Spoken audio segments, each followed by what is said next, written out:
Praise Lord. आप बताओ सभी लोग प्रेज लॉर्ड। Very good. सबसे पहले मैं चाहता हूं कि आप अपने आप के लिए जोरदार ताली बजाओ एक बार। सबने ताली बजाया, किसी ने पूछा नहीं क्यों? बारिश ने रोकने की पूरी कोशिश की। आपने देखा होगा कलीसिया का समय शुरू होने का टाइम और बारिश जबरदस्त तरीके से गिरने का समय एक था। आपके पास ऑप्शन था चर्च नहीं आना, लेकिन आपने परमेश्वर को चुना है और ये ताली आपके लिए बनती है। जोरदार ताली बजेगी दूसरे अपने आप के लिए। वचन कहता है जो परमेश्वर को प्रथम स्थान देता है प्रभु उससे प्रथम स्थान देगा। आमीन। दूसरा ताली मैं चाहता हूं कि आप जोरदार तुरती के लिए बजाएं। बहुत जोरदार ताली बजाएं तुरती के लिए। आज तक मैंने कभी नहीं कहा, लेकिन आज कहना चाहता हूं। एक विशेष कारण है। गए कुछ हफ्ते मेरे जीवन का बहुत ज्यादा परीक्षा भरे, चुनौती भरे हफ्ते रहे।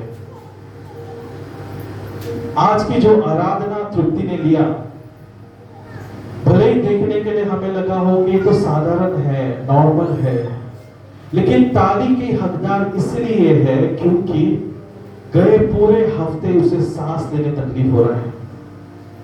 रात को सोते वक्त उसे एक टैबलेट लेना पड़ता है। जैसे आपको पता है उसको हार्ट इश्यूज चल रहा है, उसके हृदय का कुछ प्रॉब्लम्स चालू है। डॉक्टर्स भी नहीं समझ पा रहे हैं बीमारी क्या है।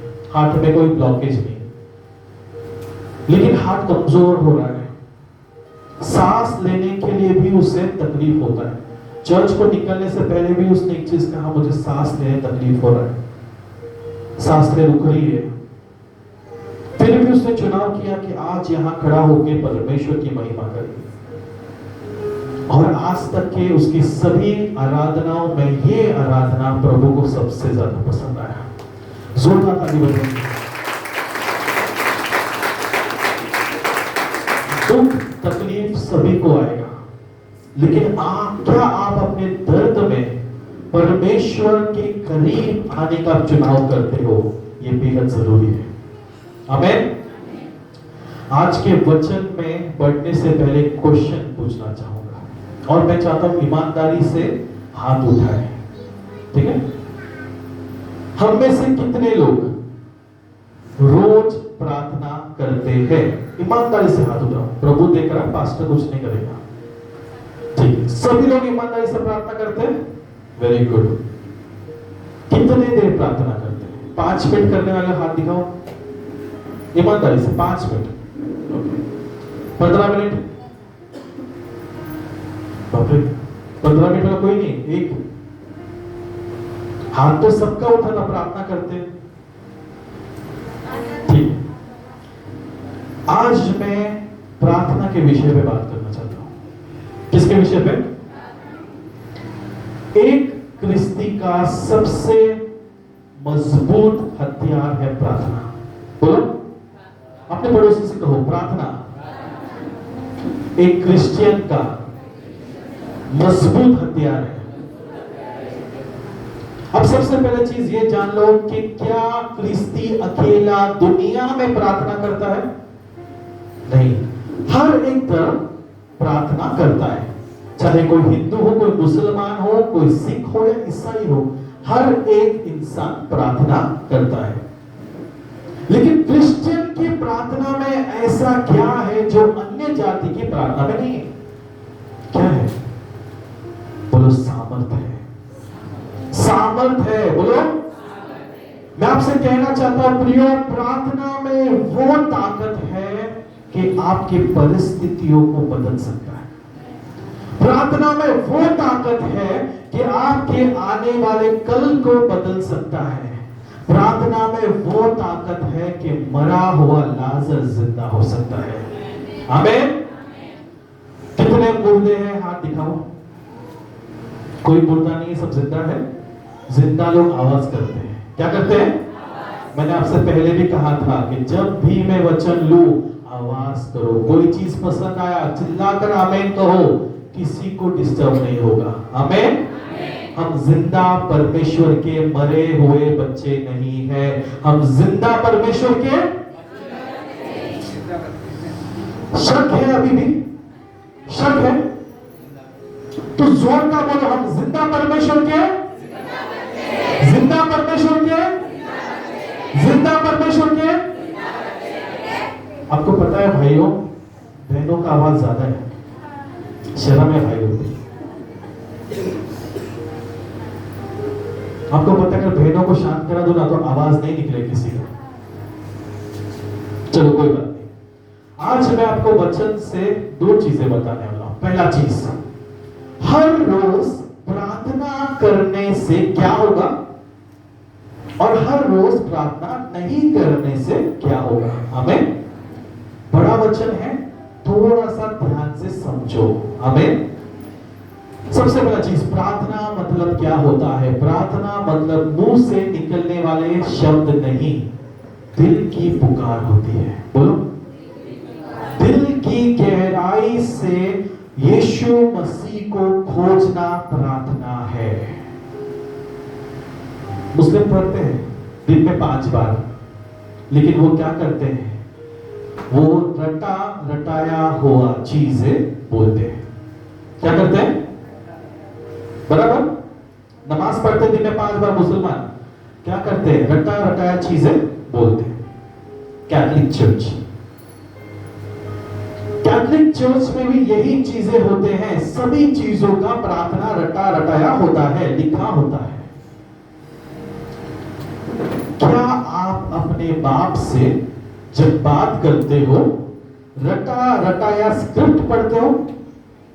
डैडी से चॉकलेट मांगना है, क्या लिखिए? प्रिय डैडी, आज तेरा बेटा जो तेरे पेट से जन्मा है, तेरे पास से आया है, आज उसे चॉकलेट खाने का मन कर रहा है। यदि आपकी इच्छा हो तो डैडी कृपया करके बेटे पर रहम खाओ और चॉकलेट लाओ। आमीन। ये पढ़ेंगे अपन। मैं बाप से जब बात करता हूं ना, बाप से बेटा अधिकार में बात करता है। डैडी चॉकलेट चाहिए, मैं क्वेश्चन नहीं बोलूंगा क्यों चाहिए, कहीं को चाहिए, किसको नहीं, चॉकलेट चाहिए, लेकर आ। अब आप क्या करेगा? लेकर आएगा। अगर भूल गया तो वापस जाएगा, लेकर आएगा। बच्चे ने मांगा। प्रार्थना मतलब हक से अपने बाप से मांगना होता है। क्या होता है? किसके बाप से मांग रहे हो? पड़ोसी के कि खुद के? खुद के ना, तो हक से मांगना सीखो। आमीन।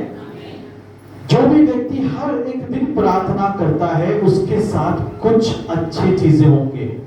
मैं चाहता हूं कि आप बाइबल से निकालेंगे योग की किताब, उसका 28 अध्याय 7 और 8 वचन पढ़ेंगे। योग का किताब उसका 28 अध्याय 7 और 8, the book of Job, verse 28 verse 7, chapter 28 verse 7 and 8 पढ़िएगा। रानटी पक्ष्यांना भूपृष्ठाखालील वाटांविषयी काही माहिती नसते। कुठल्याही बहिरी सस्यानाने त्या अंधारा वाटा पाहिलेल्या नसतात। रानटी जनावरे त्या वाटांवरून गेलेली नसतात। सिंहही त्या वाटेने गेलेला नसतो। ध्यान से देखिए, इस वचन में क्या सिखाया जा रहा है। योग जो है, जब इस वचन के आप शुरुआत से पढ़ोगे तो योग प्रार्थना के विषय और प्रभु से बात करने के विषय में कुछ कहता है। योग कहता है कि जब भी हम प्रार्थना करते हैं हर रोज, तब हम प्रभु के उपस्थिति में छुपने वाले बन जाते हैं।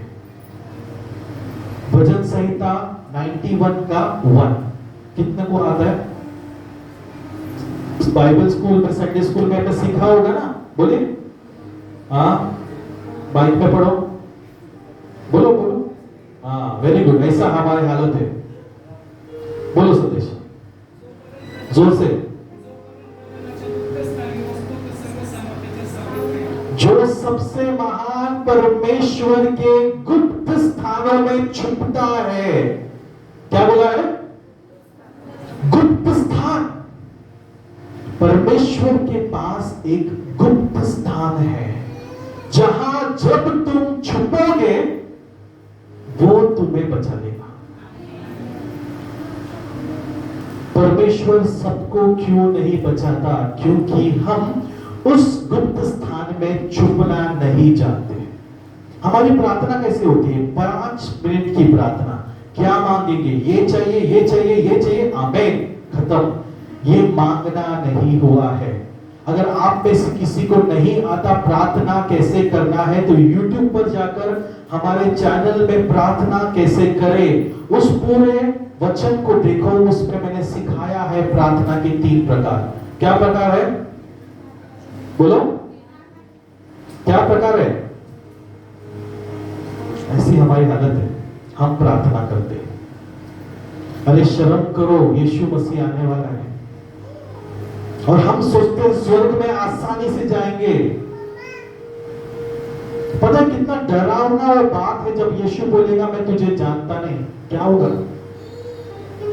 मैं यीशु को जानता हूं, लेकिन हम में से कितने ऐसे हैं जिसे यीशु जानता है? यीशु किसी भी एरे गेरे को नहीं पहचानता, यीशु उसी को पहचानता है जो उसे खोजता है। प्रार्थना के 3 प्रकार है। मांगो, ढूंढो, खटखटाओ। बोलो, मांगो, ढूंढो, खटखटाओ। सबको, मैं चर्च के हर एक लोगों को आज एक काम दे रहा हूं, होमवर्क दे रहा हूं। घर जाकर YouTube पे वो वचन पूरा पढ़ना है।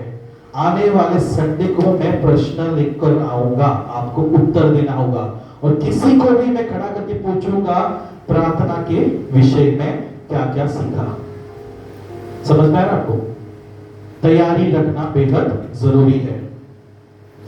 वचन में कहता है कि पहला चीज, हम परमेश्वर के गुप्त स्थानों में छुप जाते हैं। उसी वचन को जब भजन संहिता का 91 का जब हम 4 पढ़ते हैं तो वहां पे लिखा है, जैसे एक मुर्गी अपने बच्चों को किधर छुपाती है? किसके पंखों के नीचे? कभी आपने मुर्गी के बच्चे को देखा है? सबने देखा होगा, ऐसा कोई नहीं है जो एलियन है यहाँ पे। सबने मुर्गी और उसके बच्चे को देखा है। जब भी एक मुर्गी सोने जाती है, अपने बच्चों के छोड़ती है पड़ोस के घर में, बिल्ली के पास छोड़कर संभाल किधर रखती हो? और अगर आप कभी भी एक सोती हुई मां मुर्गी उसके पास आप जब भी अचानक से जाओगे ना, आपको एक चीज दिखेगा, बच्चे नहीं दिखाई देंगे। कौन दिखाई देगा? सिर्फ मां। बोलो, बच्चे किधर चले गए? पंखों के नीचे। और एक भी बच्चा जब मां के पंखों के नीचे आता, चाव चाव नहीं करता, वो शांति से सोता है। भले बिल्ली उसके चारों ओर चक्कर काट रही है, बच्चे नहीं डरेंगे जब तक वो पंखों के नीचे है। आमीन। उसी प्रकार परमेश्वर हम सबको उसके पंखों के नीचे रखना चाहता है। आपको पता है पंखों के नीचे क्या मिलता है? सुरक्षा। जब मैं परमेश्वर के पंखों के नीचे हूं, मुझे आने वाले कल की चिंता नहीं सता सकती। मैं आज के लिए धन्यवाद करूंगा। लेकिन जब मैं उसके पंखों से बाहर हूं, घुराने वाला शैतान घूम रहा है, चक्कर काट रहा है, कैसे इस पर हमला करूं और कैसे उसको। जब भी हम प्रभु से दूर जाते हैं, याद रखना प्रभु किसी ना किसी को भेजता है वापस यूटर्न मारने के लिए। कितनों समझ में आया? गुड। अभी कभी कभी प्रभु इंसान को भेजेगा, कभी कभी शैतान को, कभी कभी मुसीबतों को, और कभी कभी आपके प्रिय चीज को छीन लेगा। प्रिय चीज को। इस हफ्ते मेरे साथ एक दुर्घटना हुई जहां पे मेरा प्रिय बिल्ला, मैंने कभी मेरे बिल्ली के बारे में बात नहीं किया, लेकिन मेरे दिन भर का एक बहुत इंपॉर्टेंट पर्सन था मेरा बिल्ला। स्नोई नाम था उसका। जब मैं उठूंगा वो उठेगा, मेरे पीछे पीछे पीछे पीछे चलेगा। सुबह सुबह बातचीत करता है मेरे साथ, और हमारे बीच में एक ऐसा कनेक्शन था कि जब उसको भूख लगा या प्यास लगा ना, वो म्याऊ करता था हर रोज की तरह, लेकिन उसका म्याऊ का अर्थ मेरे दिल को समझता था उसको क्या चाहिए। ऐसे बिल्ली को किसी ने किडनैप कर दिया। अब वो बिल्ला 4 दिन हो गया है घर पे नहीं आया, और इतना लंबा वो हमसे दूर नहीं रह सकता। कुछ तो गड़बड़ है, और बहुत सारे लोगों का कहना यह है कि किसी ने उसे बांध के रख दिया है। जो भी हो, अभी हम घर घर घुस के दया की तरह दरवाजा तोड़ के सर्च तो नहीं करेंगे। हमने भरोसा किया। एक भाई ने मुझे मैसेज किया, बोला पास्टर आप कई 3 दिन से उसका मिसिंग का आप स्टेटस रख रहे हो, बिल्ला गायब है, पास्टर क्या करें? मैंने कहा बहन एक ही काम करेंगे, प्रार्थना बढ़ा देंगे। हमारे पास प्रार्थना के सिवा और कोई हथियार नहीं है। मैं पुलिस कंप्लेंट कर सकता हूं? नहीं। इधर इंसान के बच्चे घूम जाते हैं, वो नहीं मिलते, बिल्ला कौन ढूंढ के देगा? कहां से आएगा मेरा मदद?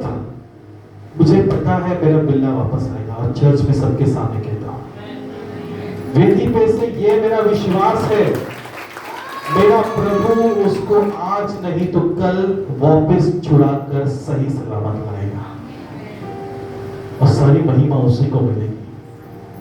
लेकिन ये सबक प्रभु क्यों ला रहा है? ताकि मेरा विश्वास प्रार्थना में और बढ़ सके।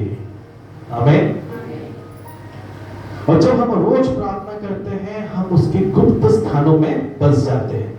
दूसरा इंपॉर्टेंट पॉइंट जो वचन में लिखा है, शैतान, डेविल, डीमंस, ये कोई भी तुम्हारा बाल भी बांका नहीं कर पाएगा। क्या बोला मैंने? कल एक बहन आई प्रार्थना के लिए शाम के समय। जितने भी मां ने ध्यान से सुनेगा, ये बहुत इंपॉर्टेंट है।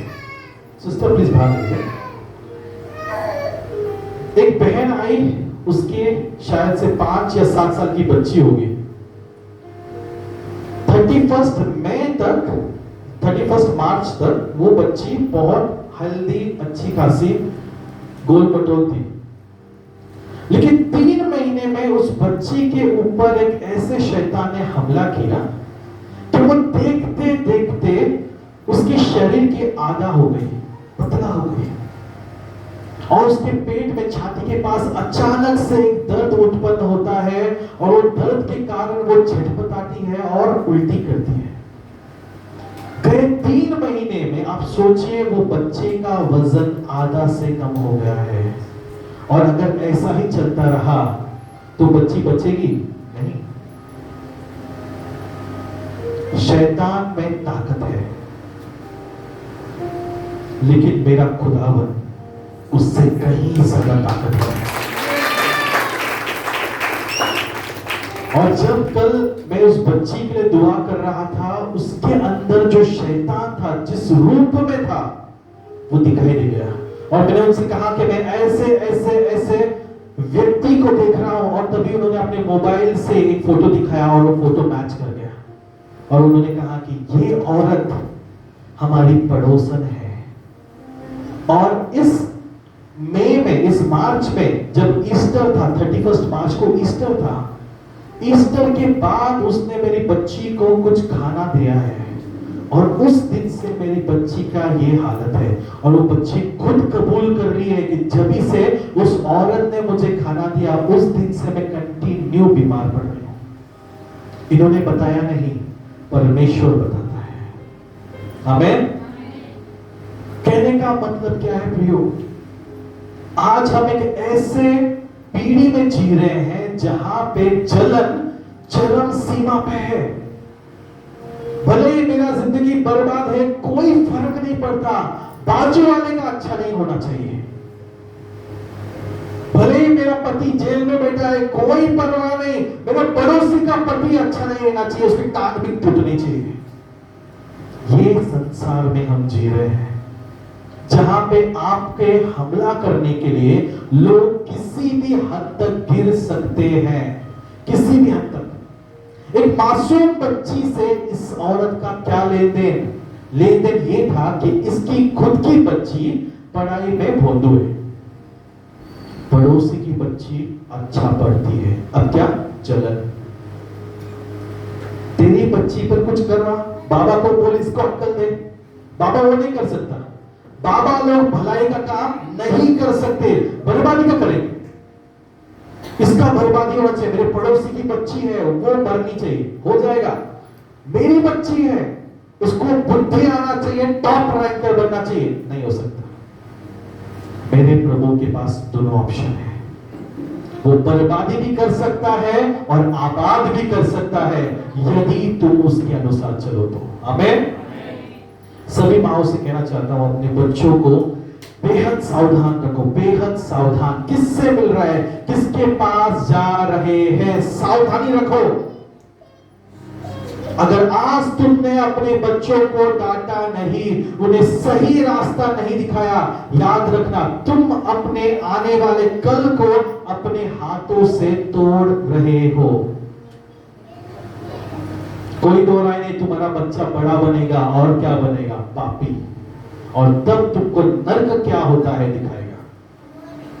आमीन। शैतान तुम्हें, तुम्हारे परिवार को छू नहीं सकता जब तक तुम प्रार्थना में बने हो। क्या कहा मैंने? और ये वचन कहां से आ रहा है? ये वचन आ रहा है योब के जीवन से। एक ऐसा इंसान जिसकी परीक्षा होने पर परमेश्वर ने सब कुछ छीन लिया, लेकिन वचन में आगे भी लिखा है प्रभु ने दुगना वापस किया। कितना? क्या तुम आज अपने बच्चों को, अपने पति, अपने पत्नी को समर्पण करने तैयार हो? क्या तुम आज प्रभु से अपने बच्चों के लिए दुआ करते हो? आपका जवाब नहीं है तो मैं आपसे कहता हूं, प्रार्थना करना शुरू करो। जब भी हम प्रार्थना करते हैं, परमेश्वर असंभव स्थानों पर संभवता लाता है। क्या सुना मैंने? असंभव चीजों को संभव करता है। कितनों ने बहन का गवाही सुना था जिनके पेट में एक गांठ था और डॉक्टर ने कहा टीबी का गांठ है? याद है आपको? मैंने स्टेटस रखा था। कल शाम को उस बहन का मैसेज आया और उस बहन ने कहा, पास्टर, पहली बार जब उन्होंने नेगेटिव रिपोर्ट आया था जिसमें उनको टीबी नहीं दिखाई दिया, डॉक्टर आश्चर्यचकित हो गए। डॉक्टर ने बोला शायद रिपोर्ट में गड़बड़ी हुई है, हमें 99% मालूम है तुझे टीबी है। किसने कहा? डॉक्टर ने। वो बहन ट्यूसडे को सुबह की प्रार्थना में रहेगी, 5 बजे की प्रार्थना में, आप खुद उसके मुंह से सुनना। डॉक्टर ने कहा 99% तुझे टीबी का गांठ है पेट के अंदर, 1% चांसेस होगा, नहीं होगा। मेरा प्रभु ने उस 1% को लेकर 100% उसे चंगाई दिया। और कल शाम को उसका दूसरा रिपोर्ट आया, उस बहन का दूसरा रिपोर्ट जो कोल्हापुर में जाके उसने निकाला, और उस रिपोर्ट में भी यही कहा गया है इस बहन को टीबी नहीं है। सोच के देखो, एक रिपोर्ट डॉक्टर ने बोला 99% नहीं होगा, मेरा प्रभु कहता 1% भरोसा कर, 100% मैं करूंगा। आज मुंह पे कौन गिरा? मुंह पे वो डॉक्टर्स गिरे जिसने कहा नहीं होगा। मैं आपसे कहता हूं प्रियो, अगर आप हर एक दिन प्रार्थना में बने रहे, तुम्हारे लिए असंभव नहीं होगा कोई भी चीज है, क्योंकि तुम्हारा भरोसा किस पे है? परमेश्वर पे। किस पे है? और वो असंभव को संभव करता है। एक और वचन निकालेंगे, नीति सूत्र का 27 अध्याय उसका 12 वचन पढ़ो जल्दी। शहाण्या लोकांना संकटांचा सुगावा लागला आणि ते त्यांच्या मार्गातून बाजूला होतात, पण मूर्ख सरळ संकटात जातात आणि त्यामुळे दुखी होतात। आमेन। वचन में क्या लिखा है? जब भी तुम पे संकट आएगा, प्रभु तुम्हें मार्ग बनाएगा। गॉड विल मेक अ वे। परमेश्वर तुम्हारे लिए मार्ग बनाने तैयार है। लेकिन वचन को आपने पढ़ा ठीक से? क्या लिखा है वचन में? फिर से पढ़ो उसको लिखा। शहाण्या लोकांना संकटांचा सुगावा एक लागला. सेकंड। संकटाचा सुगावा मतलब क्या होता है? सुगावा मतलब जब जानीब होता है, मराठी में कौन अच्छे से, जब भी बुद्धिमानी लोगों को संकट जानीब होता है, प्रभु तब मार्ग बनाता है। कितने को समझा? क्या समझा? कोई भी एक चीज बताओ, क्या समझा?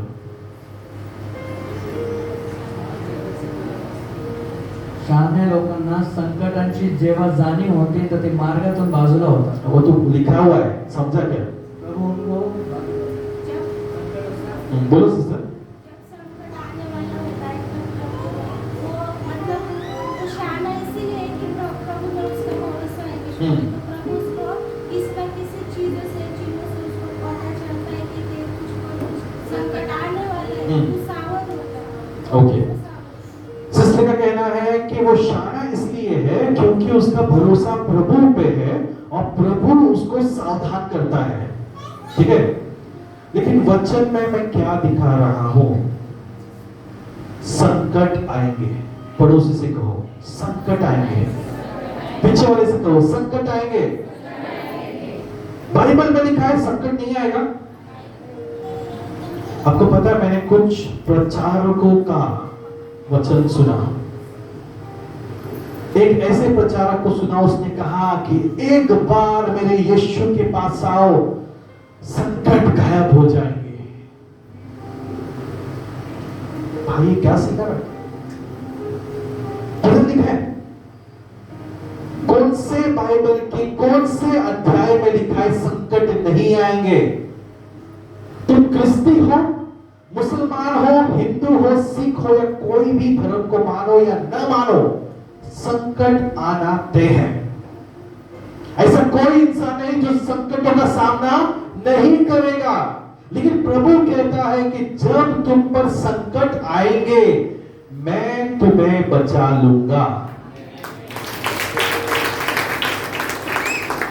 अगर आप संकटों का सामना करने के लिए तैयार नहीं हो, चर्च छोड़ दो। सच में कहता हूं, क्योंकि तुम क्रिस्ती बनने के लायक नहीं। कड़वा चीज और सच्चाई बता रहा हूं। अगर तुम अपने हथेली पे कील ठुकवाने के लिए तैयार नहीं हो, तो तुम उसके बच्चे कहलाने के लायक नहीं हो। अगर तुम अपने पीठ को छलनी करने के लिए तैयार नहीं हो, तो तुम यीशु मसीह के संतान नहीं हो। सोच के देखो, प्रभु कहता है तुम्हारे एक गाल पर किसी ने मारा। हमेशा ये वचन सिखाता हूं, हमेशा। कितने लोग दूसरा गाल लेते?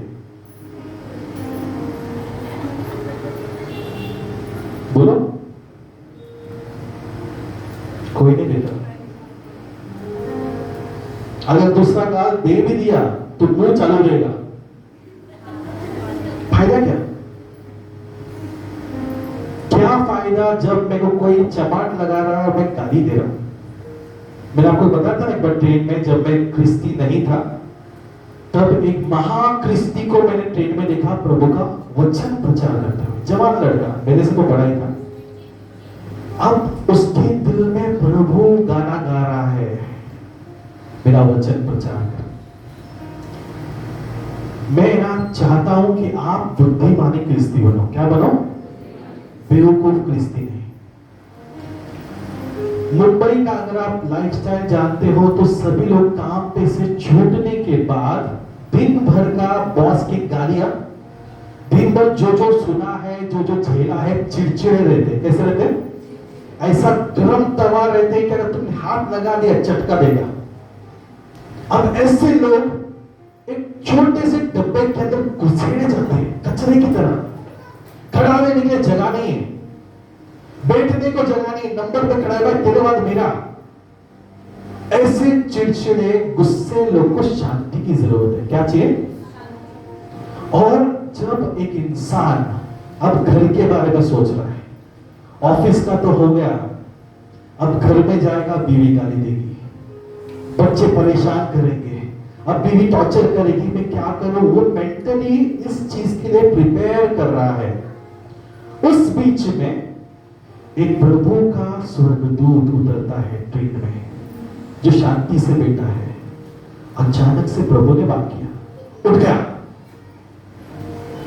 भाइयों और बहनों, मेरा यीशु जिंदा है, वही सत्य, मार्ग और जीवन है। अगर आज आपने उसको नहीं स्वीकारा, वो नर्क में जाएगा। हाइट तो तब हुई जब उसने कहा कि प्रभु कहता है, जो एक गाल पर मारे उसे दूसरा गाल दे दो। सुन सुन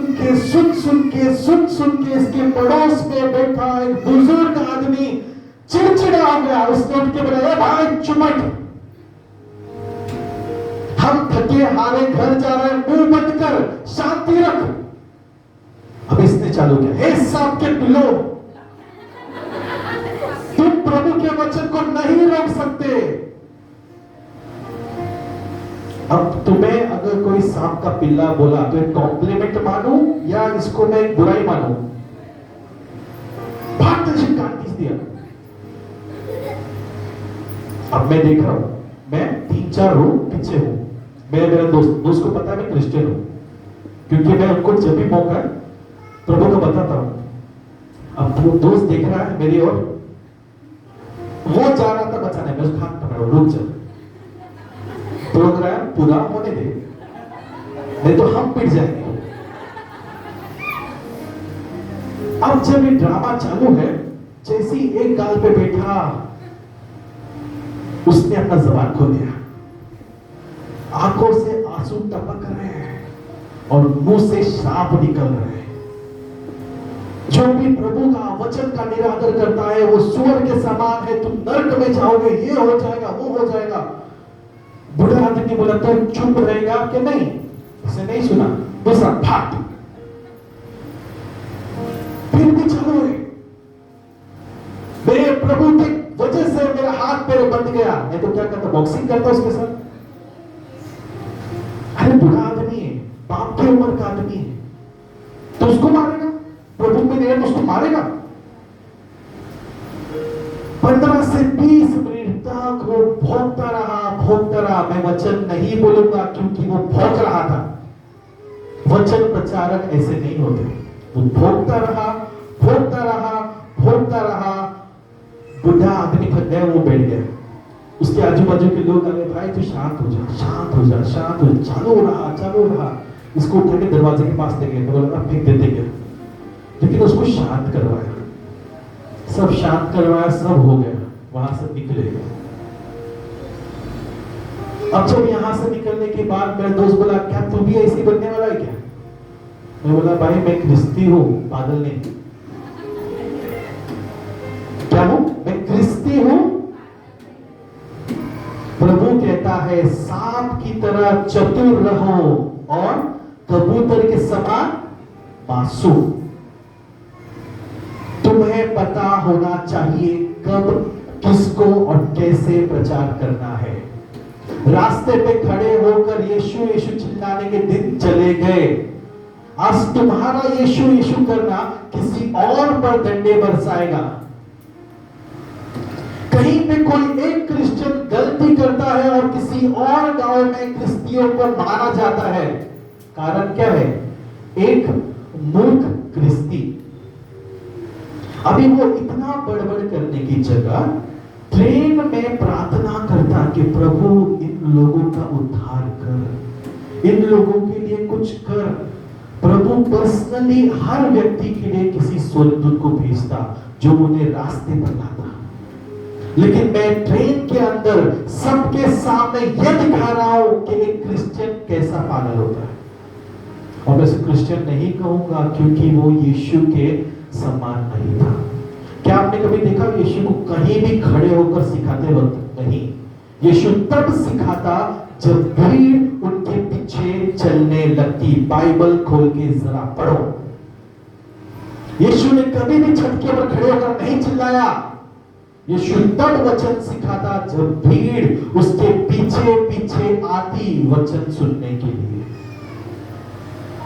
और कितने भीड़ आते? 1-2। वचन में लिखा है 5000 पुरुष स्त्री बच्चे अलग, 7,000 पुरुष, स्त्री बच्चे। सिर्फ सोच के देखो, उस जमाने में हमारे पास साउंड सिस्टम नहीं था, यीशु वचन कैसे प्रचार करते हो? एक दो को नहीं, 5,000 को। आज हम लोग 50 लोग भी नहीं है, माइक लगता है। क्यों? यीशु का लेवल क्या रहेगा? उससे बढ़कर वो लोग कैसे रहेंगे जो यीशु को सुनने आए थे? सोच के देखो, क्या एक दूसरे को बताते थे? ऐसे से बोला, ऐसा बोला, लास्ट तक पहुंचते पहुंचते एक वचन को 10-15 मिनट। बारिश में जाने का, जब भी आप परमेश्वर की प्रार्थनाओं में बने रहते हो, सुनो ध्यान से, बुराई भागेगी। बोलो, बुराई भागेगी। कैसा भी बुराई हो, भागना पड़ेगा, भागना पड़ेगा।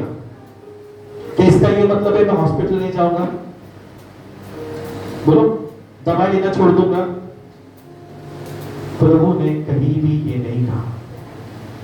अगर आपको कोई बीमारी है, सबसे पहला चीज मैं आपको हमेशा उत्साहित करता हूं, डॉक्टर के पास जाओ, रिपोर्ट निकालो। पता है क्यों? किस चीज के लिए प्रार्थना करना है हमें पता होना जरूरी है। हमारी एक बहन है, उस बहन ने एक सिस्टर के लिए 3 महीने प्रार्थना किया। कितने महीने? ध्यान से सुनो, प्रार्थना का रिक्वेस्ट क्या है? सिस्टर, पेट में दुखता है। क्या होता है? पेट में दर्द है। 3 महीने प्रार्थना किया किया किया, उस बहन ने, बहन थक गई है, बिल्कुल चंगाई क्यों नहीं मिल रहा है इसको, इसका दर्द जाता क्यों नहीं? थक गई बहन ने बोला, चल मैं डॉक्टर के पास लेके जाती हूँ। उनके पहचान वाला डॉक्टर था। डॉक्टर ने पेट का जो भी था सब रिपोर्ट निकाला, सोनोग्राफी किया, तब पता चला हमारी जो मेन मैडम है ना, इन्हें तीखा खाना पसंद है। क्या है? और पेट में अल्सर है। क्या है? अल्सर मतलब क्या होता है? पेट में छाले पड़ते हैं, हीट गर्म नहीं खा सकते। ये भाई साहब को पता था, इस मैडम को पता था, लेकिन इस मैडम ने कभी बताया ही नहीं कि तकलीफ क्या है। पेट में दर्द है। पेट छोटा है क्या? पेट के अंदर कितने कंपार्टमेंट है वो भी पता है? कौन से जगह पे क्या दर्द है कुछ नहीं पता। बेचारी बहन प्रार्थना करती रही, लेकिन जब रिपोर्ट्स आया, उस बहन को पता चला क्या मांगना है और इसको क्या सुधारना है। मैं प्रभु को ये नहीं बोलूंगा कि प्रभु मैं जहर पी रहा हूं, बचा ले। बोल सकता हूं? कर सकता हूं क्या? बाइबल का वचन में कहता है, अगर कोई तुम्हें जहर भी पिला दे तो जहर बेअसर हो जाएगा। बाइबल में लिखा है। प्रभु का शिष्य था यूहन्ना, उसको जहर पिलाया गया जबरदस्ती, लेकिन आधे घंटे बाद वो फिर से जी उठा, और जिसने जहर पिलाया वो थक गए, बोला इसको मारूं कैसा? इसको उठाकर एक अलग से द्वीप में छोड़ दिया, बोला मच्छी पकड़, मर, कुछ भी कर, यहां पे बता। सोचो, लेकिन प्रॉब्लम क्या है? वचन ठीक से पढ़ा करो। वचन में लिखा है, कोई जबरदस्ती से या कोई तुम्हें मारने के लिए जहर पिलाए तो प्रभु बचाएगा। लेकिन मैं खुद के शौक के लिए पी रहा हूं, पति पत्नी का झगड़ा हो गया, टेस्ट करके देखता हूं कैसा है, पति डर जाएगा। ऐसे भी लोग हैं, पति को काबू में रखने के लिए सुसाइड का सहारा लेते हैं। मरना नहीं है, मरना नहीं है, डराना है। क्यों? फिर जिंदगी भर पति कुछ बोलेगा ही नहीं। एक बहन को मैं पर्सनली जानता हूं, हमेशा रेडी रहता था, पति ने कुछ बोला रेडी है। अभी वो बेचारा पति क्या हो गया मालूम? पति बोलना ही छोड़ दिया, उसने चालू कर दिया दारू पीना। बोला मरने दे, तो नहीं मरेगी, मैं मरता। ये क्रिस्ती जीवन नहीं है प्रियो। वचन क्या कहता है? अगर तुम परमेश्वर की प्रार्थना में निरंतर बने रहोगे तो शैतान भाग जाएगा, तुम्हारी परीक्षा लेने वाला भाग जाएगा। हमें प्रभु मेरे साथ है, इससे बढ़कर क्या चाहिए? एक क्वेश्चन पूछ के आगे बढ़ूंगा आपको। बारिश जब तक रुकेगा नहीं, लोग जा सकते घर पे? तो वचन सुनने का आज। आमीन। प्रभु बारिश इसलिए भेज रहा है क्योंकि इसका पार्ट 2 बाकी है। प्रभु चाहता है सुनते निकलो। और मैं आपसे कहता हूं, कितनों का विश्वास है हमारा वचन खत्म होगा, बारिश रुकेगा? आमीन, ऐसा ही हो। अगर आपको सोना, चांदी, पैसे एक जगह पे रख दिया और दूसरे जगह पे परमेश्वर खुद खड़ा हो गया और प्रभु कहता है क्या चुनना है, चुन। उस पर लड़की भी आ गई, मान लो शादी नहीं हुआ, बीवी या पति चाहिए, पति भी, घर, बंगला, सोना चांदी के साथ है, और एक साइड सिर्फ यीशु है और कुछ नहीं, आप क्या चुनोगे? सोचते बोलो प्लीज, कोई डाकी ऐसे मत बोलो, बोलो सही बात बोला। मैं बोलोगे यीशु, पास्टर खड़े, बोलना पड़ेगा दिल की सच्चाई क्या है। पैसे दे दूंगा, दशमांश चर्च में दूंगा और प्रभु भी आशीषित करेगा। लॉजिक बराबर ना? प्रभु को भी खुश कर सकता हूं, पैसे ले लो, दशमांश प्रभु को दे दो, दास खुश, वो मेरे दिल खोल के प्रार्थना करेगा, प्रभु खुश, मेरे को आशीष मिल गया। ऐसा नहीं होता। अगर तुमने पैसा, सोना, चांदी, पति, पत्नी, बंगला, गाड़ी, घोड़ा मांगा, ये सब का एक्सपायरी डेट होता है। पैसा खत्म होगा, पति कब्र में जाएगा, गाड़ी खराब हो जाएगा, घोड़ा ऊपर जाएगा। लेकिन यदि तुमने परमेश्वर को चुना और उसके पास कुछ नहीं है, लेकिन अगर तुमने परमेश्वर को पा लिया ना, पति आएगा, टिक के रहेगा, घोड़ा आएगा, वो बूढ़ा होने तक साथ में रहेगा, तुम्हारा बंगला आएगा, आशीष को पाएगा, गाड़ी आएगी, उससे 10 गाड़ियां खड़ी हो जाएगी, तुम्हारा बरकत आते जाएगा, जब आशीष देने वाला तुम्हारा पार्टनर बनेगा। प्रार्थना करने से हम क्या करते हैं? प्रार्थना करने से हम यीशु मसीह के साथ पार्टनरशिप करते हैं। क्या करते हैं? मेरा खुशी प्रभु तेरा खुशी, मेरा दुख तेरा दुख, मेरा मुसीबत तेरा मुसीबत, और प्रभु कहता है मैं बचाऊंगा। सिर्फ सोच के देखो, हम सब बेवकूफ है। कितने लोग मानते हैं पास्टर आपका तो पता नहीं, लेकिन मैं तो बुद्धिमान हूं बाबा, मैं बेवकूफ नहीं हूं। आप बोलते हो तो मैं मान लेता हूं, चलो आप बेवकूफ हो, लेकिन मैं बुद्धिमान हूं। हम बेवकूफ है इसीलिए पाप करते हैं। एक बात बताओ, मैं बहुत जल्द पाप के टॉपिक पे आने वाला हूं, कभी जरूर। अगर आप में से कोई कहता है कि मैं निष्कलंक हूं, निष्कपट हूं, मैं कोई पाप नहीं करता, बाइबल कहता है तुम झूठे हो। तुम्हारे अंदर प्रभु नहीं, शैतान बात कर रहा है, क्योंकि बाइबल कहता है दुनिया में और कोई भी ऐसा नहीं था और कभी युगान युग में ऐसा पैदा नहीं होगा जो निष्कलंक है। केवल एक ही था, यीशु मसीह। जिस दिन तुम निष्कलंक और निष्पापी बन गए, तुमको यीशु की जरूरत खत्म हो गई। आज हमें प्रार्थना करने का जरूरत क्यों है? मुझे यीशु चाहिए ताकि मैं पवित्र बनूं। बताओ पाप कैसे होता है? चर्च से बाहर जाओगे ना, मोबाइल खोलोगे, पिक्चर चालू किया, पाप कर दिया। प्रार्थना का समय, सुबह उठा, मोबाइल में मुंह डाला, पाप कर दिया।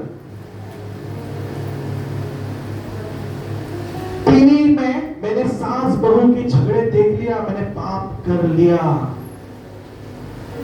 पाप का मतलब क्या है? परमेश्वर से दूरी। जो भी चीज, इंसान, वस्तु तुम्हें प्रभु से दूर ले जाता है, वो तुम्हें पाप करवा रहा है। और पापों का वेतन क्या है? मृत्यु। क्या है? अब हम सीखेंगे क्या होगा अगर मैं प्रार्थना हर रोज नहीं करूंगा। क्या बोला मैंने? कभी कभार ना हम सब बिजी शेड्यूल की वजह से प्रार्थना करना छोड़ देते हैं। देर से उठा, भागना है। देर से उठा, ये काम करना है, प्रार्थना में बाद में कर लूंगा, और वो बाद में कभी नहीं आता है। कितनों के साथ हुआ ऐसा? वेरी गुड, खुशी की बात है, आप ईमानदार हो।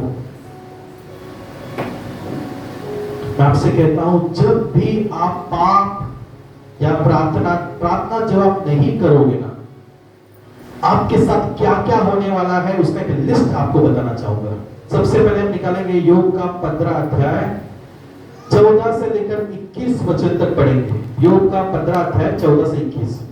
मनुष्य कधीही निष्कलंक असू शकत नाही। क्या लिखा है? मनुष्य कधीही निष्कलंक असू शकत नहीं। कभी भी कोई इंसान निष्कलंक नहीं हो सकता, बाइबल में लिखा है। तो जो भी चर्च आपको कहे हमारा चर्च स्वर्ग जाएगा, इसका मतलब किधर जा रहा है? वेरी गुड, कहां जा रहा है?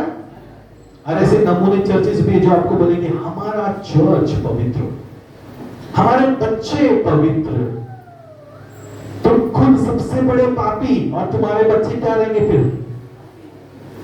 और हम स्वर्ग जाएंगे। बाइबल कहता है कोई भी निष्कलंक, आगे पढ़ो, मनुष्य प्राणी देवापेक्षा अधिक बरोबर असू शकत नाही।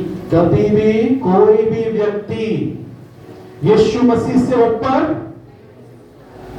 पास्टर्स को सर पे रखना, क्या करो? पास्टर्स को भगवान बनाना। मैं खुद पास्टर हूं और आपको सच्चाई बता रहा हूं। मैं क्यों पास्टर के पीछे पीछे भागूं जब मैं प्रभु के पीछे जा सकता हूं? आज अब कोई भी चर्चेस में देखो पास्टर की आराधना होती है। लोग चर्च में लेट आएंगे। क्यों लेट आते हैं? पास्टर के डर से। पास्टर डांटेगा, जल्दी जल्दी आना है, ये काम करना है, क्यों करना है? पास्टर डांटेगा। अरे पास्टर को रखो साइड में, प्रभु क्या बोलेगा उसकी डर नहीं, उसकी परवाह नहीं। मेरे लिए कृपया करके चर्च में मत आओ, आना है यीशु के लिए आओ। और ये सच्चाई जो मैं तुम्हें बता रहा हूं लोगों को नहीं पसंद आता। लोगों को भगवान दिखता है पास्टर में, नहीं। पास्टर कभी प्रभु से बढ़कर नहीं हो सकता। कौन है परमेश्वर? जिसने हमारे लिए जीवन दिया। पास्टर ने दिया? पास्टर क्रूस पे लटका? नहीं ना। मैं सामने खड़ा हूं, जिंदा हूं, और मैं आपके पापों को नहीं मिटा सकता हूं। हमें समझ में आया? कोई डाउट है? आगे बढ़ते। देव त्याच्या पवित्र दूतांवर विश्वास ठेवत नाही। देवाशी तुलना करता स्वर्ग सुद्धा निर्मळ नाही। पढ़ लो। मनुष्य प्राणी सर्वात वाईट आहे, तो अशुद्ध आणि कुजलेला आहे। क्या लिखा है? आगे शब्द क्या है? कुजलेला म्हणजे अंदर से खोखला, पोकल, खाली बर्तन। क्या है? मनुष्य अंदर से खोखला है। मैं ऊपर से कितना भी बड़ा शेर दिखूंगा, अंदर क्या है? बिल्ली। समझ में आपको? मनुष्य की सच्चाई यही है। आगे, तो वाईट गोष्टी पाण्यासारखा पितो। वाह। आपको खाना जरूरी है या पानी जरूरी है? दिन भर में लोगों को क्या चाहिए? पानी। भूखा रह लेंगे, प्यास लगता है ना। वैसे ही एक मनुष्य के लिए पाप क्या है? पानी के समान, बहुत आसानी से करेगा। आगे, यो तू माझे ऐक, मी तुला नीट सांगतो, मला जे माहित आहे ते मी तुला सांगतो। विद्वानांनी ज्या गोष्टी मला सांगितल्या त्या मी तुला सांगतो। विद्वानांच्या पूर्वजांनी त्यांना या गोष्टी सांगितल्या, त्यांनी माझ्यापासून कुठलीही गुप्त गोष्ट लपवून ठेवली नाही। ते त्यांच्या देशात एकटे राहत होते, तिथून दुसऱ्या देशांतील लोक जात नसत, त्यामुळे इतरांनी कोणी त्यांना काही विचित्र कल्पना सांगितल्या नाहीत। हे विद्वान लोक म्हणाले, दुष्ट माणूस जीवनभर यातना भोगतो। यहां से शुरुआत है, पढ़ो। दुष्ट मानुष जीवनभर यातना भोगतो। यातना भोगतो। ठीक है, आगे बढ़ो। क्रूर माणूस मरण येईपर्यंत भीतीने कापत असतो. क्रूर माणसाचे दिवस भरलेले असतात, तो ते दिवसाची यातना भोगतो. त्याला प्रत्येक आवाजाची भीती वाटते. जेव्हा आपण सुरक्षित आहोत असे त्याला वाटते, तेव्हा त्याचा शत्रू त्याच्यावर हल्ला करतो. आमेन. अब इस वचन में मैं आपको 9 बुराई बताऊंगा जो पाप, जो प्रार्थना हर रोज नहीं करने से पैदा होंगे. सबसे पहला चीज, जब भी हम प्रार्थना नहीं करेंगे प्रभु हमें मार्गदर्शित नहीं कर पाएगा. वचन में कहता है अपने बुद्धि का, पढ़ा है वचन, नहीं पढ़ा है, नीति सूत्र का सबसे फेमस, तू अपने बुद्धि का सहारा लेकिन पूरे अंतकरण से परमेश्वर पे निर्भर रहना. वचन कहता है जब भी मैं प्रार्थना नहीं करूंगा प्रभु मुझे बुद्धि नहीं देगा. और क्या होगा जब मेरे पास प्रभु का बुद्धि नहीं है? क्या करेगा? मैं अंधेरे रूम में किसी वस्तु को ढूंढूंगा. कभी किया कोशिश? घर में जाके ट्राई करो. ध्यान से सुनना. जितने पति है अपने पत्नियों के साथ और पत्नी है पति के साथ ये गेम खेलना है. अंधेरे रूम में कोई चीज रख दो, लाइट्स ऑफ करके अपनी पत्नी को भेजो, बोलो जाओ ये ढूंढ के लाओ. मोबाइल वगैरह कुछ नहीं लेके जाएगा, पूरा रूम अंधेरा. अब देखते हैं कैसे ढूंढेंगे. क्या क्या होगा उनके साथ? बोलो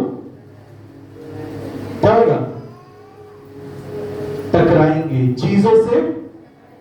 नसीब अच्छा रहा मुंह पे गिरेंगे,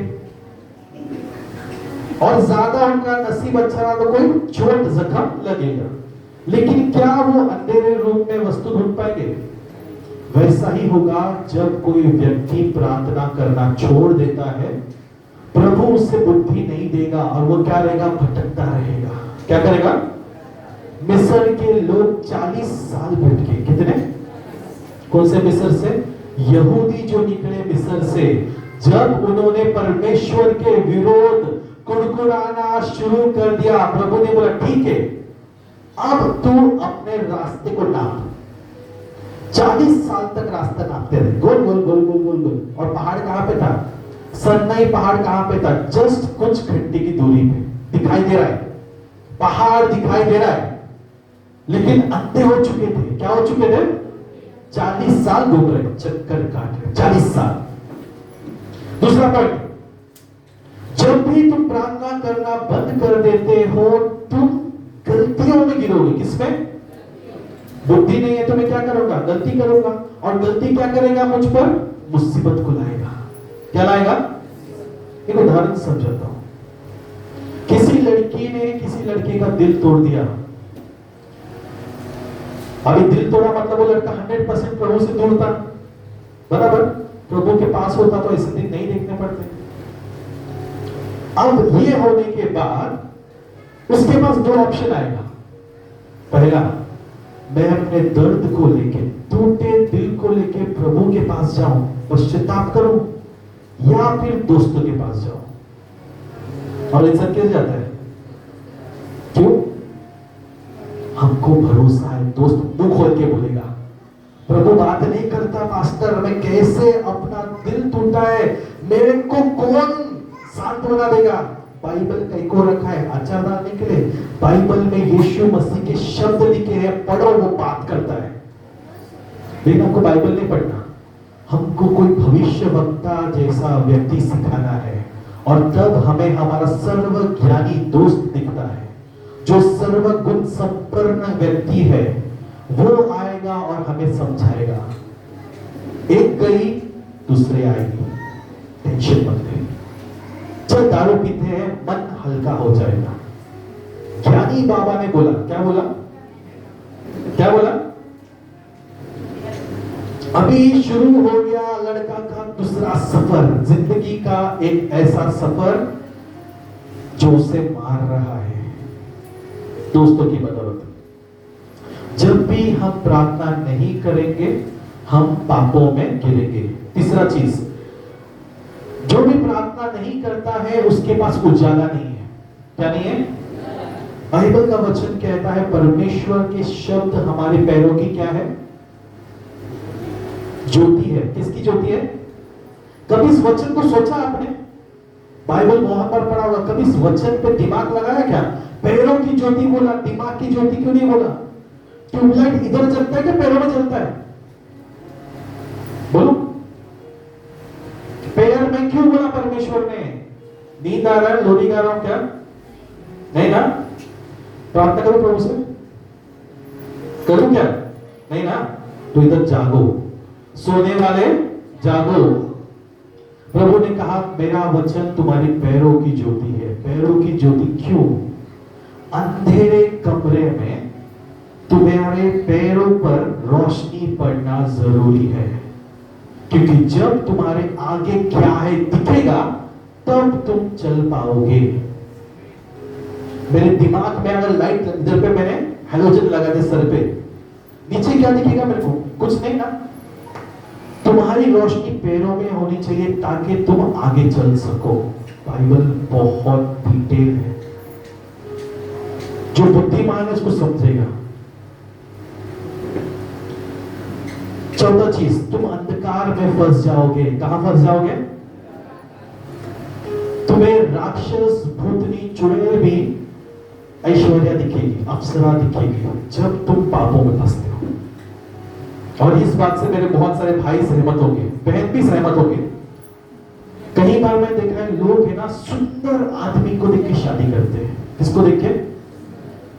एक बहन से मैंने पूछा, बहन कैसा पति चाहिए तेरे को? उसका डिस्क्रिप्शन देखो, बोलती है पास्टर पहला कंडीशन गोरा चाहिए। क्या चाहिए? दूसरा पास्टर लंबा चाहिए, ठीक है। तीसरा कंडीशन बहुत प्यार करने वाला चाहिए, मुझसे बहुत प्यार करे। चौथा कंडीशन पैसे वाला चाहिए। पांचवा कंडीशन प्रभु में रहना चाहिए। पास्टर चर्च जाने वाला व्यक्ति चाहिए, मैं प्रभु को छोड़ के किधर और शादी नहीं करूंगी। खुद का थोबड़ा काम वाली के जैसा, और सपने चाहिए सलमान का। मेरे मुंह तक आया, बोला बहन एक बार अपने घर का अगर आईना होगा ना देखो। लेकिन उस टाइम बहन ने एक ऐसा सेंटेंस बोला, मेरे मुंह पे जबान पे लॉक लग गया।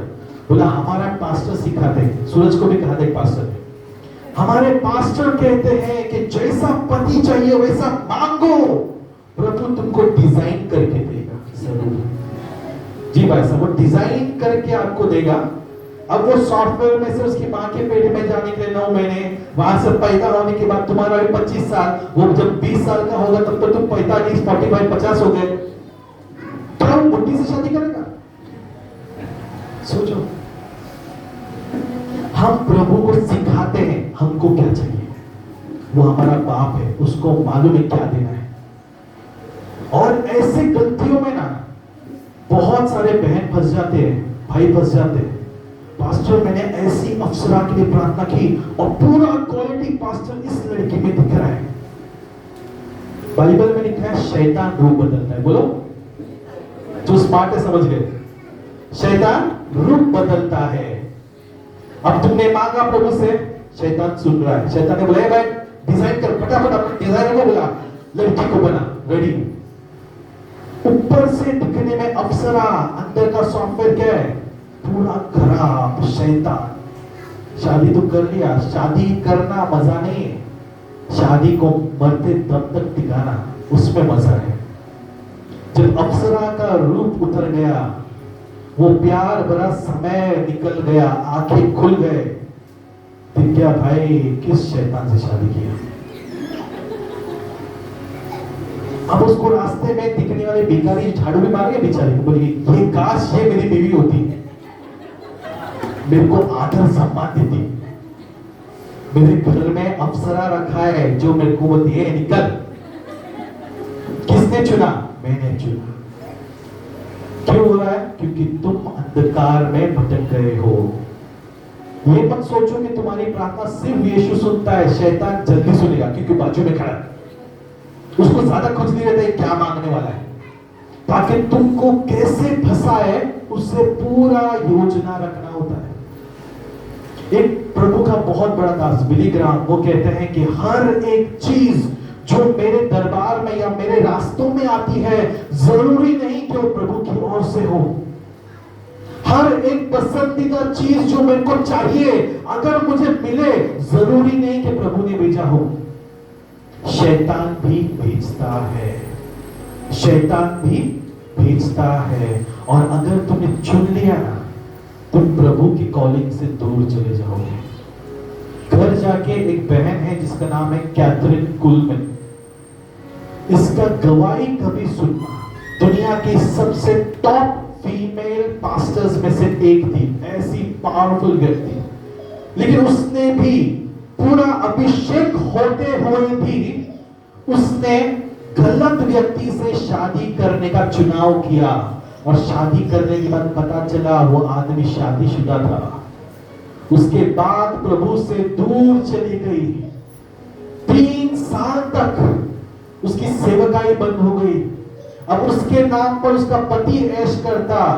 जहां पे भी कैथरीन कुलमैन को बुलाते, उसका पति साथ में जाता, कैथरीन को बिठा देता स्टेज पर एक गुड़िया की तरह, और ये प्रचार करने लगता।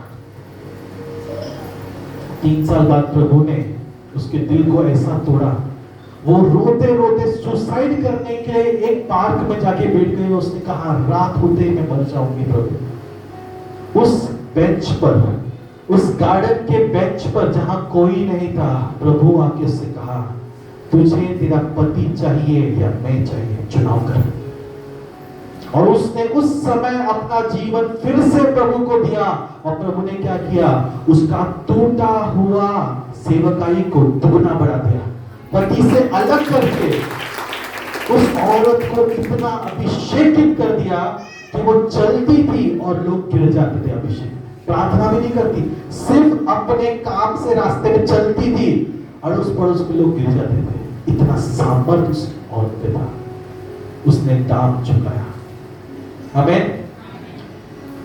जब भी हम प्रार्थना नहीं करते, यहां पे सुनो ध्यान से, आपके ऊपर सुरक्षा नहीं रहेगा। क्या नहीं रहेगा? और क्या होगा जब आपके ऊपर सुरक्षा नहीं है? बोलो। कुछ भी हो सकता है। क्या होगा? कुछ भी। ऑब्वियसली शैतान हमला करेगा। क्या करेगा?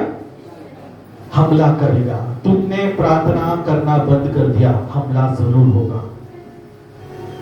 आपने खुद अनुभव किया होगा इस चीज का। जब भी आप प्रार्थना में आलसपना करते हो ना, तुरंत आप पे बीमारी आती है।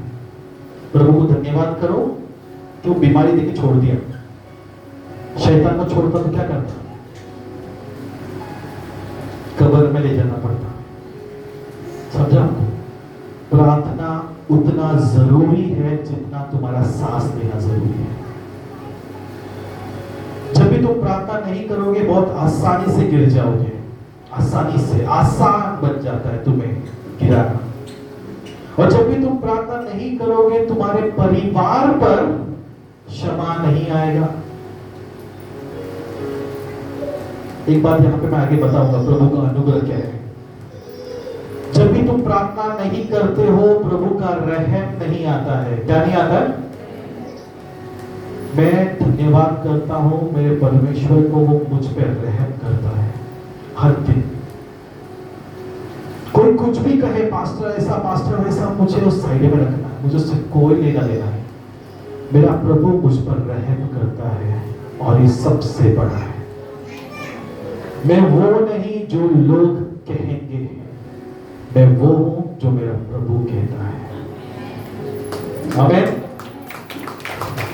और आखिरी चीज, आपके और आपके परिवार पर, आपके बच्चों पर आशीष नहीं आएगा। आपने प्रार्थना करना बंद कर दिया, इसका मतलब आपने अपने बच्चों को शैतान के हाथ दे दिया। और कौन चाहता है कि मेरा बच्चा मरे? अपने हाथ को उठाओ। नहीं ना? प्रार्थना करना सीखो। एक आखिरी टॉपिक अभी लेना चाहूंगा, एकदम आखिरी चीज, और आज के वचन को खत्म करेंगे। अब बारिश गिर रही है, बराबर? बारिश में रुक गया, Praise God। देखो वचन खत्म, बारिश बंद। देख लो, आप खोल के देख सकते हो आप। मैंने कहा था प्रभु वचन होने तक बारिश को बंद कर देगा। जब बारिश होती है हमें किस चीज की जरूरत होती है? जोर से बोलो। छतरी का। कितने का? छतरी की जरूरत है। छतरी क्या करेगी आपको? बारिश में भीगने से, और उससे क्या फायदे हैं? हाँ, उससे फायदे क्या है? नहीं गिल्ला होंगे तो फायदा क्या है? बीमार नहीं पड़ोगे। समझ में आया? बारिश के छाते की वजह से आप बारिश से बच रहे हो, उससे आने वाली बीमारियों से बच रहे हो। उसी प्रकार परमेश्वर में एक छाता है जिसे कहते हैं प्रभु का अनुग्रह का छाता। ये थियरी को याद रखना, परमेश्वर का अनुग्रह का छाता। बोलो, परमेश्वर का अनुग्रह का छाता। अब ध्यान सुनो, ये क्या लॉजिक है? जब भी एक व्यक्ति परिवार में यीशु मसीह पे भरोसा करके प्रार्थना करता है, हर एक दिन उस व्यक्ति के वजह से उसके पूरे परिवार पर सुरक्षा का छाता लगा रहता है। लेकिन जब वो एक व्यक्ति प्रार्थना करना बंद कर देता है, उसके परिवार पर आने वाला आशीष रुक जाएगा। आपको पता है एक चीज, मैं अपने बच्चे का तारीफ नहीं कर रहा हूं, लेकिन मैं प्रभु का अनुग्रह बता रहा हूं। मेरा बच्चे को स्कूल जाना बहुत पसंद है, बहुत ज्यादा। साल में गिन चुन के स्कूल जाता हूं, त्योहार पर, खास डेज पे आता है बस। अब जब इस स्कूल को नहीं जाता ना, कभी कभार जाता है, लेकिन जब भी कभी कभार जाएगा ना, उसको गेट तक छोड़ने के लिए उसके टीचर, उसके प्रिंसिपल, उसके सभी लोग गेट तक उसको अलविदा करने को आते हैं, टाटा करने को आते हैं। उसके लिए टीचर थी, उनकी जो प्रिंसिपल थी, वो बाकायदा चॉकलेट और बिस्किट लेके आती है हर दिन, और आके उसकी क्लास में पूछती है जायन आया क्या? वो नहीं आया। क्रिसमस का प्रोग्राम था, उसके प्रिंसिपल ने मैसेज किया तुम्हारे बेटे को भेजो, कम से कम एक दिन भेजो। भेज दी, जा भाई जा, स्कूल में बोला। अब वो एक दिन स्पोर्ट्स डे का दिन स्कूल को गया। अब जब वो स्कूल को गया, तब स्पोर्ट्स डे था, रनिंग कंपटीशन था, और ये हमारा भाई साहब कभी भागता नहीं खास करके। अब ये बाबा जब स्कूल में गया, रनिंग कंपटीशन में तीसरा आया, और उस दिन नसीब से मैं इसको स्कूल से लाने गया, और जैसे ही मैं दरवाजे से एंटर कर रहा था, इसकी प्रिंसिपल ने देखा, इसके टीचर्स ने देखा, सब चिल्लाने लग गए जायन का डैडी आ गया, जायन का डैडी आ गया। प्रिंसिपल मेरे पास आके वो कांग्रेचुलेट करती है, उनकी बेटा तेरा बेटा थर्ड आया है रनिंग कंपटीशन में। मैं आश्चर्यचकित, मैं बोला यार भाई कभी भागता नहीं इतना, और ये कंपटीशन में थर्ड आया, इसको पता भी नहीं स्कूल में क्या करना है। उन्होंने इसका मेडल दिखाया, उसका सर्टिफिकेट मेरे हाथ में दिया, और मैंने परमेश्वर को धन्यवाद किया, प्रभु भले ही मेरा बच्चा कैसा भी है, प्रार्थनाओं का अनुग्रह इसके ऊपर है, और जहां भी तुम जाओगे मस्तक बनोगे। आमीन। अब यहाँ पर मैं आपको एक इंपॉर्टेंट चीज बताना चाहता हूँ। क्या जायन ने बपतिस्मा लिया? क्या इसने यीशु को अपना उद्धारकर्ता स्वीकारा? नहीं, इसको पाप क्या है उसे पता ही नहीं है, तो ये कैसे स्वीकारेगा? अगर इसको पता ही नहीं यीशु मसीह कौन है, क्या है, कैसे दिखता है, या क्या उसकी उपस्थिति है, तो प्रभु का अनुग्रह इसके ऊपर कैसे आएगा? नहीं आ सकता। लेकिन प्रभु का अनुग्रह इसके ऊपर इसलिए आता है क्योंकि माँ बाप इसके लिए प्रार्थना करते हैं। एक धर्मी व्यक्ति का परिवार सुरक्षा को पाएगा। इसी को कहते हैं परमेश्वर का अनुग्रह का छाता। आमीन। आज आप प्रार्थना करोगे अपने घर में जाकर, और याद रखना आपके प्रार्थना के कारण आपके परिवार पर अनुग्रह है। उनका बाल भी प्रभु बाका होने नहीं देगा, क्योंकि प्रभु तुम्हें हर्ट नहीं करना चाहता। आमीन। सिर्फ सोच के देखो, अगर एक व्यक्ति घर में प्रार्थना करता है, उसकी जगह जब सभी लोग प्रार्थना करना शुरू करेंगे, उस घर पे क्या सामर्थ आएगा। आमीन। आज इस बात को समझो, आज के वचन को गहराई से समझो प्रियो। प्रार्थना करने से प्रभु तुम्हें अनुग्रह देगा, और प्रार्थना नहीं करने से हमने देखा क्या क्या होता है। आमीन। तो हम सब अपनी जगहों पे खड़े हो जाएंगे। स्क्वाड टीम आके एक वर्शिप करेंगे। मैं चाहता हूं कि हर एक व्यक्ति पश्चाताप करे। अगर आज हम में से कोई यहाँ है जिसने प्रार्थना नहीं किया है, या जो प्रार्थना नहीं करते थे, आज ये समय है कि हम पश्चाताप करें, अपने मन फिराए और परमेश्वर से कहे कि प्रभु तेरी ओर हमें ले चल, तेरे करीब हमें ले चल परमेश्वर। Thank you Jesus. सभी लोग अपनी आंखों को बंद करें, कोई भी यहां वहां ना दिखे कि जीसस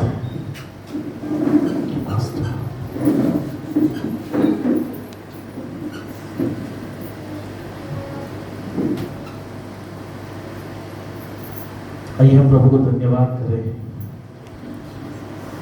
हर एक चीजों के लिए।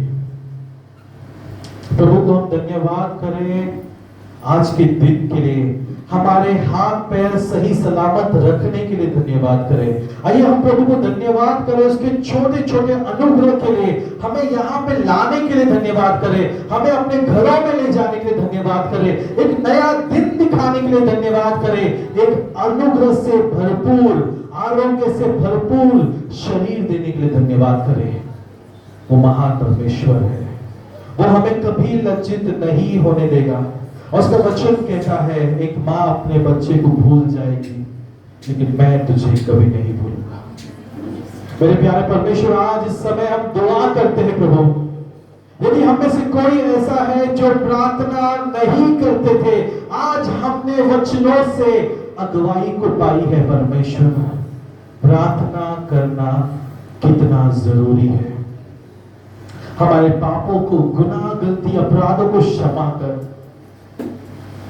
हम पर तेरी करुणा के लिए धन्यवाद। शैतान को हमारे जीवन में कार्य करने ना दे, कार्य करने ना दे। आइए समय हम दिल की गहराई से उस खुदावन से मांगे, उसका शुक्रिया करें।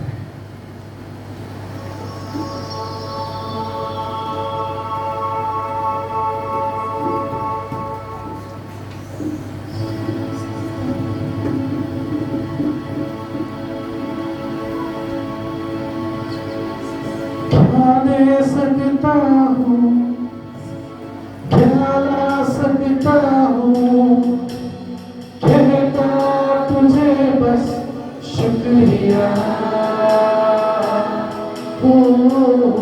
क्या ले सकता हूँ, मैं क्या ला सकता हूँ, कहता तुझे बस शुक्रिया, शुक्रिया।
भी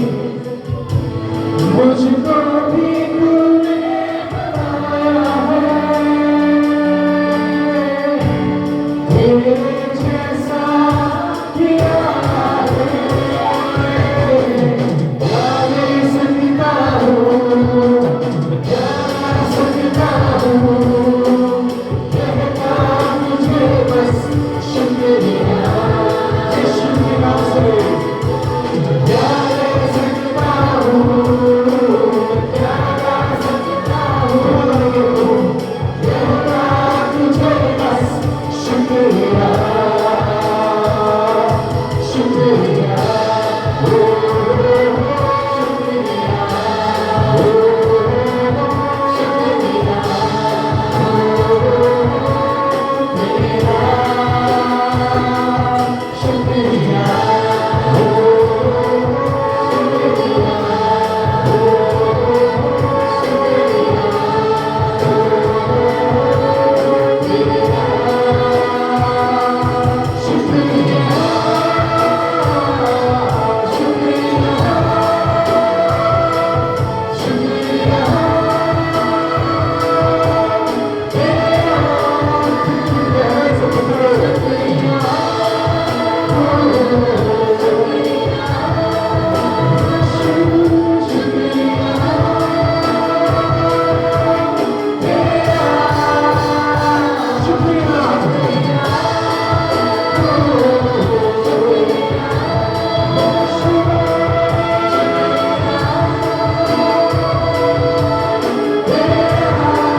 जितने भी लोग इस समय विश्वास करते हैं, अपने बीमारियों के स्थानों पर अपने हाथ को रखो। वचन कहता है हर एक प्रार्थना विश्वास के साथ करो, अविश्वास के साथ नहीं। इस समय प्रियो, तुम्हारा विश्वास तुम्हें छुटकारा देगा, तुम्हारा विश्वास तुम्हें छुटकारा देगा। वो परमेश्वर यहाँ है, वो यीशु यहाँ है। प्रभु, मैं दुआ करता हूँ इस समय परमेश्वर, मेरे हर एक भाई बहन जो इस समय हमारे साथ यहाँ जुड़े हुए हैं, या जो कोई भी इस समय प्रभु हमें लाइव देख रहे हैं, प्रभु उन सभी पर तेरा अनुग्रह, तेरा सामर्थ और तेरी शक्ति आशा करो। छू ले पवित्र आत्मा, हर एक व्यक्ति को छू ले। आज कोई भी यहाँ से खाली हाथ नहीं जाएगा प्रभु। वो एक नए जीवन को, एक नए विश्वास को लेकर जाएगा मेरे खुदावन, और तू हमारी हर प्रार्थनाओं का जवाब देगा परमेश्वर। हर एक प्रार्थनाओं का तू जवाब देगा, असंभव को संभव करेगा प्रभु, बंद दरवाजों को खोल देगा। We worship you, we worship you, oh Yeshua, oh Yeshua। मैं देख रहा हूँ किसी के बंधन टूट रहे हैं यहाँ पर।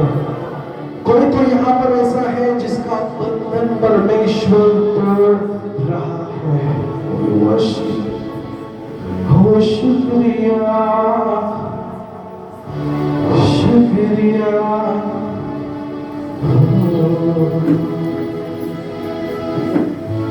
सारी दुनिया तेरी है,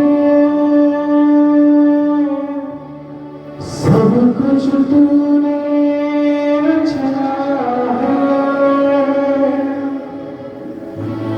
सारी दुनिया तेरी है, सब कुछ तूने रचाया है, मुझको भी तूने बनाया है, तेरे जैसा किया है, क्या दे सकता हूँ, मैं क्या सकता हूँ, कहना तुझे बस शुक्रिया, क्या दे सकता हूँ, मैं क्या सकता हूँ, कहना तुझे बस शुक्रिया, शुक्रिया, शुक्रिया, शुक्रिया तेरा, शुक्रिया, शुक्रिया, शुक्रिया यीशु तेरा। Thank you, Jesus. प्रभु धन्यवाद करता हूँ हर एक चंगाई के लिए। मुझे देखने की जरूरत नहीं, मुझे सुनने की जरूरत नहीं, मुझे महसूस करने की जरूरत नहीं। प्रभु मैं जानता हूँ तूने चंगाई दिया है परमेश्वर, तूने छुटकारा दिया है प्रभु। तेरी एक भी प्रार्थना कभी व्यर्थ नहीं जाती प्रभु। आज दरवाजे खुल चुके हैं, आज दरवाजे खुल चुके हैं। तू बढ़ता जा और हम करते जाए। अगले हफ्ते फिर से मिलकर प्रभु तेरी आराधना में, तेरी महिमा में बढ़ने के लिए हमें सामर्थ्य और शक्ति दे। तेरे सच्चे वचन पर चला तेरी महिमा होने दे। खुदावंद यीशु मसीह के पवित्र नाम से हमें छोटी सी प्रार्थना करते हैं, सुन और कबूल कर। आमेन, आमेन और आमेन। Praise Lord.